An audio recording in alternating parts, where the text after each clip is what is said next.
Coming to you from the home of Franklin's finest, this is the APB Podcast.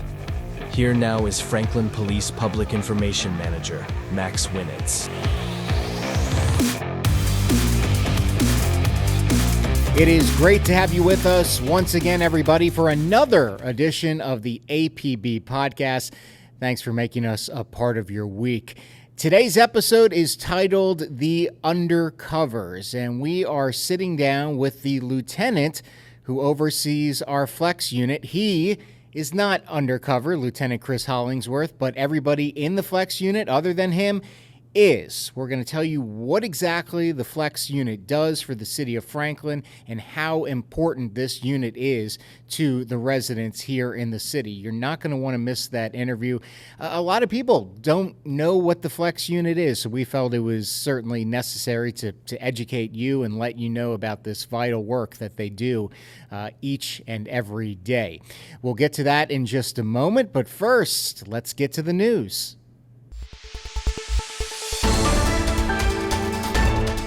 It is National AED and CPR Awareness Week. Obviously, every second counts when it comes to saving a life, and that's why Officer Tyler Munford decided to create a video for us discussing the proper way of performing CPR. Officer Munford, not only a police officer, he is a certified paramedic, so who better to do this than him?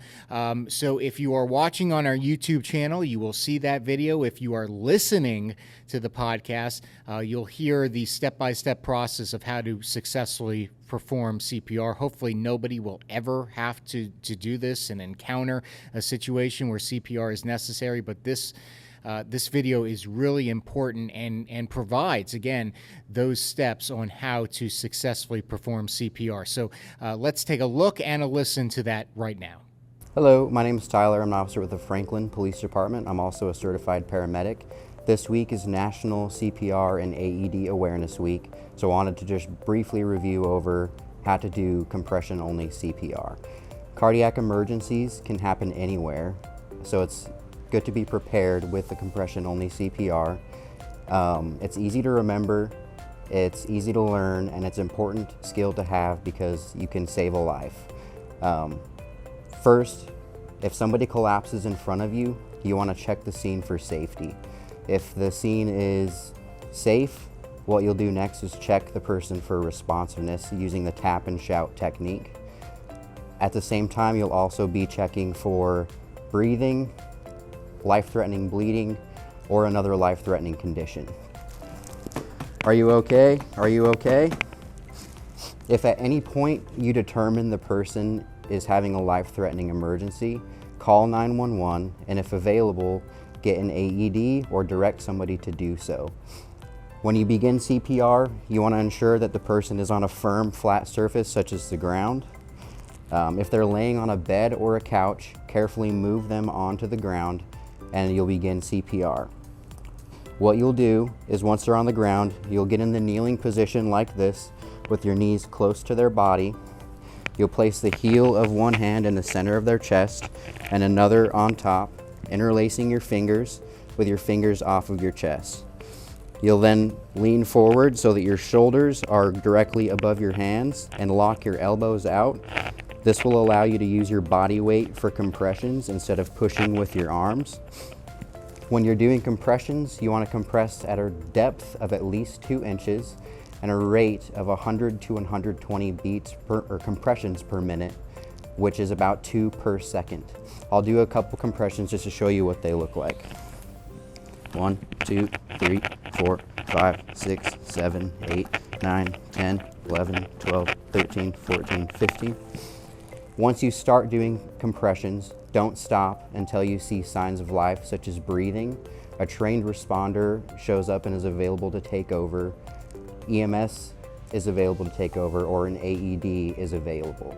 If you'd like to learn more about how to do full CPR and AED use, you can check out the American Heart Association's website, the American Red Cross website for more resources and classes. Hopefully this is something you'll never have to encounter, but if so, I hope that this brief review at least helped you learn how to potentially save a life. Our sincere thanks to Officer Mumford for helping us put together that very important and informative video. When we come back, a discussion about the City of Franklin Police Department's Flex Unit. What do they do? Who are these guys? And why are they so important to the city? The answers on the other side of the break. Stay with us. Are you ready to make a difference in your community? The Franklin Police Department is seeking dedicated, passionate individuals who want to protect and serve in the South's most charming town. As a member of our internationally accredited team, you'll be part of a dynamic, supportive department that values integrity, professionalism, and community engagement. Enjoy competitive benefits, career advancement opportunities, and the chance to truly impact the safety and well-being of our neighbors. For more information, visit franklintn.gov/joinfpd. That's franklintn.gov/joinfpd. All right, welcome back, everybody. I'm Max Winitz. Today we're being joined by Lieutenant Chris Hollingsworth, who oversees the Flex Unit here at the Franklin Police Department, a fascinating unit. We're going to learn all about that in just a few moments. Thanks for taking the time to sit down with us. Thanks for having me. Tell me a little bit about your law enforcement background, how long you've been with the department, and a little bit about your upbringing. Okay, I've been with the department since 2008. So about 15 years. There was 2 years I was out when my father was ill. I had a previous career before law enforcement, so I'm a little non-traditional. I came in at like 38 years old when I started in law enforcement. Grew up in Nashville, a native East Nashvilleian. My father grew up there, so I've been in Nashville, Middle Tennessee, pretty much forever. Went to a local high school, graduated from MTSU, and have just been in the area ever since. And military background, correct? Yep, I was in the Army Reserves. I always tell people my period of service time was between the liberation of Kuwait and the Gulf War kicking off. So that 8-year window was when I was in the service. And funny story, I think one of the first days that you and I talked, you told me you grew up in East Nashville. Come to find out, the house you grew up in is literally a block away from my current home. Yeah, exactly. And what was even funnier is one of my dad's classmates from high school, where he went to Lytton High School there at East Nashville, lived 2 doors down, and he retired as a Metro Police Sergeant. And I have some old pictures of some very retro 70s police cars with me and his son playing in the front yard and that in the background. So you started your career in law enforcement almost at 40 years old. I mean, what was that like? You know, I'd always kept myself in good shape, so the physicality part of it really wasn't a challenge. In my previous career, I dealt with numbers, and I didn't really deal with people. It was a science-based career, and it was very analytical. And I got tired of being in an office looking at data all the time. I wanted to work with people, and I wanted to be around people and build relationships. And so, thankfully, my wife allowed me to make a massive career change with kids in the home and at that age. You've been here now a while. What's kept you here? What do you like so much about this department? You know, I think from the day that I started with the department, it felt very comfortable and like home. These were people that were, especially when I started, Franklin hadn't grown to the level it has now, and that's not bad. It's just different, like Nashville. These were people that could have lived in my neighborhood, that I could have grown up with. They had backgrounds similar to mine and how they grew up, where they lived, things they did. And so that was really nice. It was big enough for me to push my boundaries and stretch myself, but I didn't get swallowed up in the largeness of it, say that I might have with a much larger agency. And then during my period where I did separate for a couple of years while my father was sick, there was never an option of going back to anywhere else. It was, I'm going back to Franklin, and that's the only place I'll go. If not, I'll move on to the next chapter. And, you know, I was brought back, and it's been a great transition since then. And you've worn a lot of hats here. Last year, you were the lieutenant over the Alpha Patrol Division, which is the overnights, the midnights patrol division here. What's it been like since you joined Flex? How many months now has it been? It's probably been about 8 months. Okay. Probably about 8 months, not quite 10. I started in September last year. I came up to Flex. To be honest, the first 3 to 4 months was somewhere between drinking from the proverbial fire hose and being waterboarded with information. despite having been here for 15 years, roughly 14 years, and having worked in patrol and been a training officer, been a supervisor, I was a canine handler, having done all the things that I've done, I did not realize the magnitude of what I needed to know up here. And so, thankfully, I've got great guys and a great, sergeant that works with me, and they've done a great job teaching me. So in a nutshell, I think a lot of people hear the title Flex and they have no idea what that is. They have no idea if that's an acronym for something. In a nutshell, what is the Flex unit? Okay. The Flex unit is a collection. It's a specialized unit that augments the activities of the entire department using specialized tools and training and patrol and investigative methodologies. That would be the best way that I would phrase it. A lot of words to say, the officers are Flex officers, and we're the Flex unit, if you will, because of the nature of the flexibility of every role they have to take. Flexible. Yeah, flexibility, We can augment patrol and go out and make traffic stops and help patrol with drug identifications and everything that they need help with. But we also will assist and work with CID. They need to find a suspect that they're looking for. They need us to do surveillance on someone. They need us to help and seize a phone or a piece of material that is evidentiary in nature. And at the same time, the same unit, the guys go with the city transitioning from City Hall being the old one being torn down and the chance of building a new one. We've done safety security assessments of every building the city occupies. All of the temporary buildings for the next 3 years, we've done an assessment on them. Here's your weak points, here's your strong points, things we recommend. So everything from doing that, businesses and city agencies to, everything we can imagine in the department we touch. So it's fair to say that this is sort of the CIA for the city of Franklin. You all do intelligence. We do intelligence. I think that there's a movement in policing today to get away from just the old traditional reactive policing. Hey, we had a robbery on 3rd Avenue. Let's go there. And let's flood that area to prevent another robbery. Well, oops, there's some shoplifting at the mall. Let's go there. What we've tried to do and what this unit is doing is using intelligence and the gathering of intelligence through its variety of forms to help the chief and the administrative staff make better decisions on how to allocate resources and where we put our time and energy into helping patrolmen and preventing these crimes if possible. And other than you, everybody else in this unit is undercover. Yes, they are all plainclothes. We don't show them on TV. I don't want people to get the wrong idea of thinking like The Wire. They're undercover for years at a time. It's not that level of work, but they do things in a very non-traditional, proactive way. They look like normal citizens. Most of the time, they're in and amongst the citizens of Franklin, and the citizens do not know who they're standing next to. What qualities do you look for in a Flex officer? I mean, I feel like my interactions with the Flex guys versus, let's just say, a normal patrol officer, it's very different. Not to say that everybody has the same mission, that's keeping the citizens of Franklin safe, but your guys seem very reserved, very into their jobs, and am I correct there? 100%. Within this unit, because it's naturally smaller than patrol, patrol shift is 20 officers plus supervisors or more. We don't have near that volume of feet. These guys work like a well-oiled machine. They are very close with one another.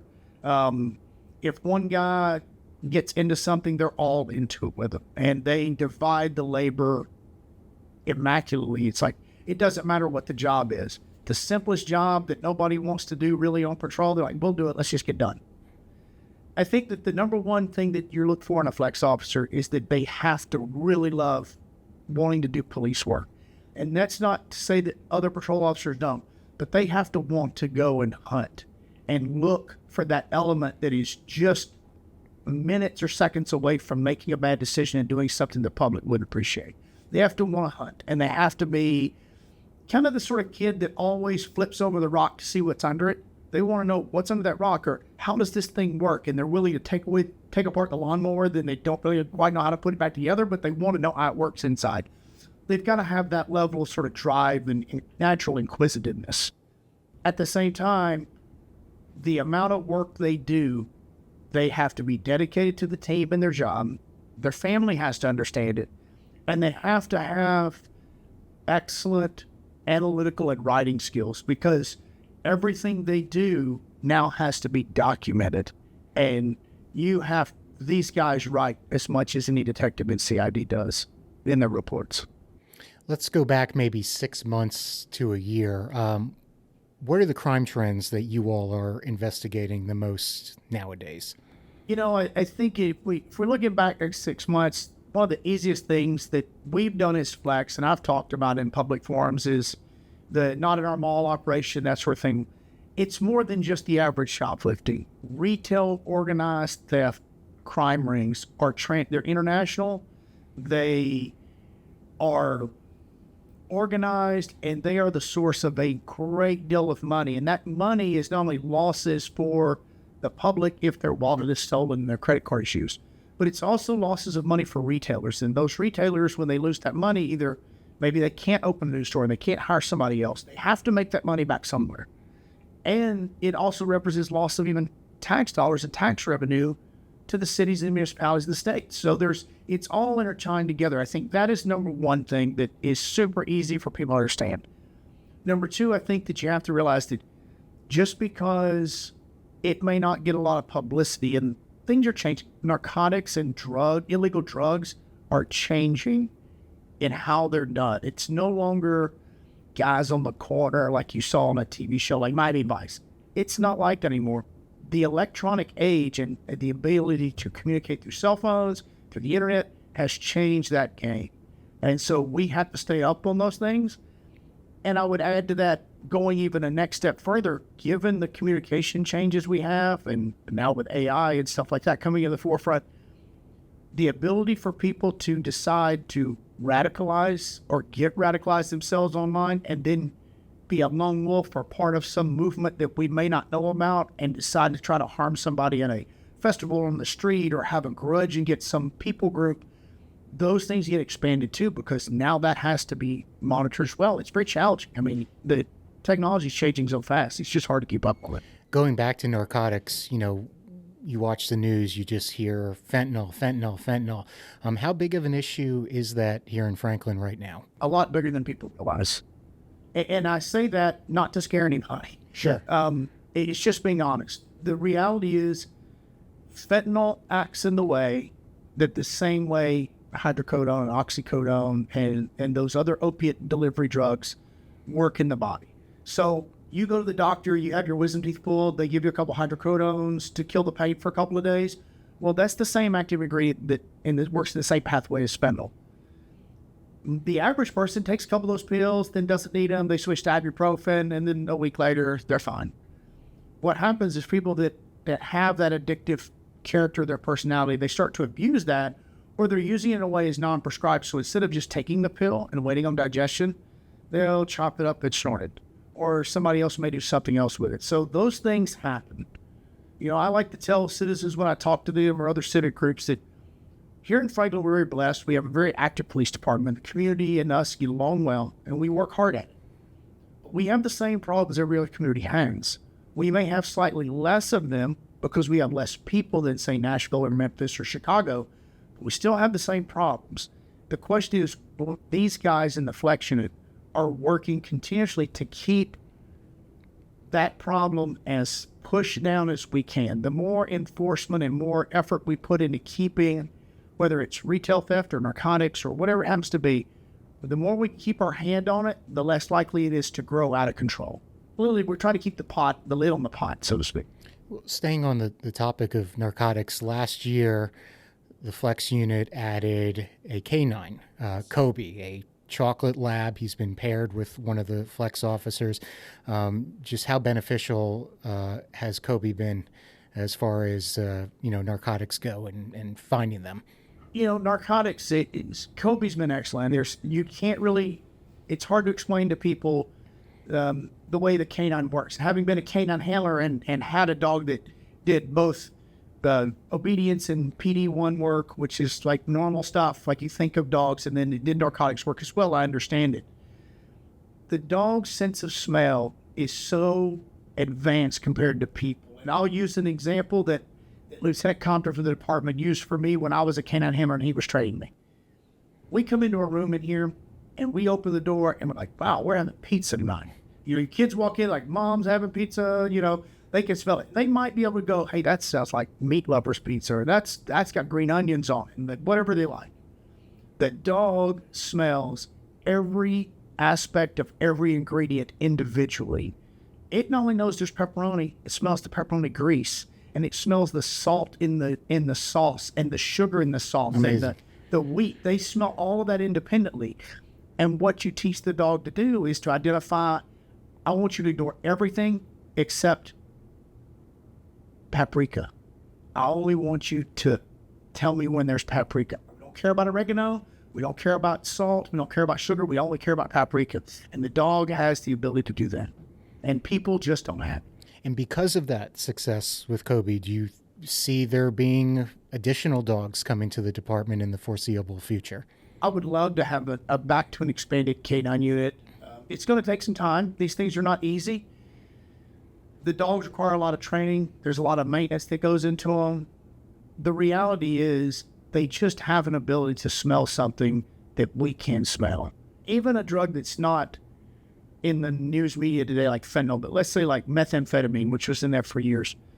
And it's still a problem, especially in rural communities, and it exists everywhere, but rural communities especially have been hit hard with it. The dog can smell certain active ingredients in methamphetamine that humans cannot smell. An officer going to the car, it doesn't have a smell that they recognize, like somebody's been drinking or maybe even some marijuana or cigarette smoke. The human can't recognize, but the dog knows it's there. And so the ability for that dog to then say, basically there's drugs in the car, and then for the officers to then use their training experience to search and look and through questioning suspects, find them and be able to do that is such a great, useful tool. That dog just has a very specialized gifting and is so useful as a law enforcement tool. What would you say is the most challenging part of your position as the leader of this unit? Wow. I would think that probably the most challenging part is trying to learn all of the areas of information that I'm responsible for. I can talk about canines because I was a canine handler. Right. I would live in my house. That's okay. I understand patrol. I've been a patrol officer and patrol supervisor. I can talk about traffic stops and investigations here and there. But then we're not just stopping at that initial level. It's going into detail, and then you add in the technology part of it, the social media aspects, and this trying of linking persons and crimes together that you think that person A and person B don't know each other. But if you dig into it on the intelligence side, you find out they have a common interest in person C or business C or item C, and that links them together, and the more you dig, the more you uncover. And that's a challenge because I feel often every day that I come in here and every single day one of my guys teaches me something like, I had no idea that we were doing that you guys were doing it, or to the level that you were doing. And that's amazing that you've been here for so long, and it sounds like you're learning something new every single day. Single day. Every day is a new day, and it's a challenge to stay up on it. The guys spend a lot of time reading, and we talk about, believe it or not, like international news or national news, because we see this trend happening in LA, we see it happening in Memphis, we see it in Nashville, or they'll go to a training event and meet an officer from another jurisdiction, then, hey, we're doing this. They're like, oh, okay, maybe we should be doing that. Then we look into it. We'll research it. We'll look into it. We'll try some things. Maybe it works for us. Maybe it doesn't. Maybe it's going to work in the future, but not now. And we kind of put it on the shelf, but we can't forget about it. And it's a constant level of trying to be creative and innovate new ways to apprehend criminals and stop crime, but also to help the public and help the officers in the building. And finally, speaking of the public, what message do you want them to understand about the work that you all do? And Is there anything the public can do to help make your jobs easier? I would say the number one thing they can do to make our jobs easier is just be a good citizen. Learn your neighbors' names, learn what's normal in your neighborhood. Take care of your neighbors, take care of your friends, families, your neighbors, people you go to school with, people you go to church with. 90% of the time if something is out of spec for the norm. If it looks abnormal, it's probably abnormal. That doesn't necessarily mean it's always suspicious or a crime, but it does mean it's abnormal, and you have to learn to listen to those sort of hunches if you want to think of it that way. That's sort of sixth sense. The other thing they can do is understand that not everything you see or read in the news or the media is either happening here or happens exactly like you think. We've had cases and situations that the department or my officers have worked on that, in the public opinion, if we read, the social media comments or whatever it is, everybody thinks it's one way. But in reality, there's so many more steps that have to be done to even get to where they can't possibly understand it. So TB doesn't happen like NCIS or like CSI. We don't solve crimes in 45 minutes. It's exceptionally rare. There's a lot of work that goes into it. But the ultimate goal is we want to catch the bad guys because that's what the community deserves. They deserve for the kids to be able to ride their bikes to the front of this police department, hang out front, hanging out with their buddies, and be completely safe doing that. And to do that, we have to provide them with that opportunity. Traffic officers do it with traffic enforcement. We do it with the parts that the patrol officers and the traffic officers can't do. That's our job. We're kind of like Kobe. We're kind of like the K-9.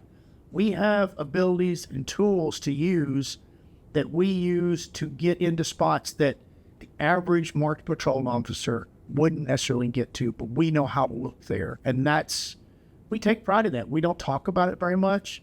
Most of my guys, if they met them out somewhere, would not know they'd met one, would never get any information out of them because they're not in advertising what they're doing. They're kind of just quiet. They go about their business. They take care of their stuff, and they look forward to coming to work every day and trying to run the bad guys out of town, basically. Well, I thank you for your time. This was very interesting and insightful, and hopefully it helped our community understand that there is this unit here that is really, really looking out for them and is on the front line, and you won't see them doing it, but they're out there. Yeah, we're here. We're out there doing it. We don't want to be seen. We don't really want to be noticed. They know what they do, and the other officers know, and at the end of the day, the same job is the same. The job didn't change from patrol. We just want to make the community safer and more productive and better for the citizens that live here, the businesses that work here and employ people here, and to do our job as best we can. Yeah. All right. Lieutenant, thank you very much. And we want to thank you, as always, for joining us. We hope to see you next time. Stay safe, everybody.